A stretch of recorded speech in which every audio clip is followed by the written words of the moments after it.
शहबाज शरीफ कहता है कि मैं 3 जजों को नहीं मानता। बिलावल कहता है कि मैं जनाब अली इनको इस्तेहकाक कमेटी में लाओ।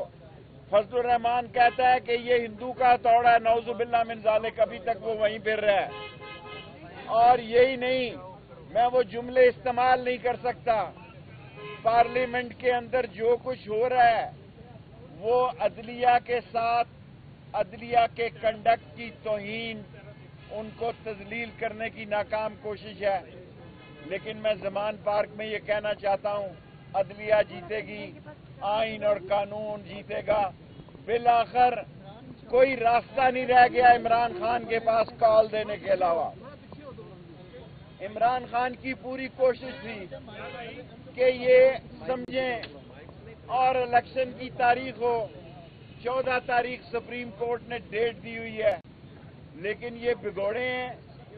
ये 13 जमातें इस मुल्क में अगर कोई गैर आईनी गैर कानूनी काम हो गया तो उसकी जिम्मेदार होंगी। इमरान खान के खिलाफ, उसके खिलाफ इन्होंने पहले कातलाना हमला किया, उसकी जान लेना चाहते हैं, अब उसको गिरफ्तार करना चाहते हैं। इनको अंदाजा नहीं कि कौम निकलेगी और इंशाअल्लाह ताला जोश, वलवले, तनतने, दबदबे, हममे के साथ निकलेगी और पाकिस्तान में अदलिया के पीछे न सिर्फ खड़ी होगी बल्कि उनके लिए आज जो कौम के जज्बात हैं इससे पहले नहीं थे। नवाज शरीफ की पार्टी को जस्टिस क़य्यूम चाहिए, इसको जनरल ज़ियाउल हक चाहिए, इसको बिकने वाले लफाफा जर्नलिस्ट चाहिए, इनको आवाम नहीं चाहिए। लेकिन इनकी सियासत और इनका वोट जो है वो इंशाअल्लाह ताला तंदूर में जाएगा और मुल्क में इंतखाब होंगे। ये जो चाहते हैं कर लें।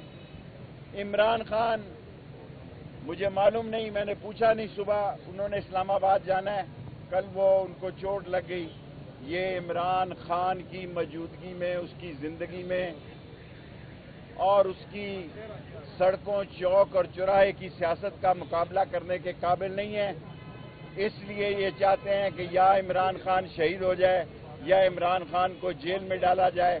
बच्चा बच्चा इमरान खान बन जाएगा और पाकिस्तान में जमहूरियत, इलेक्शन, आइन और कानून की फतेह होगी।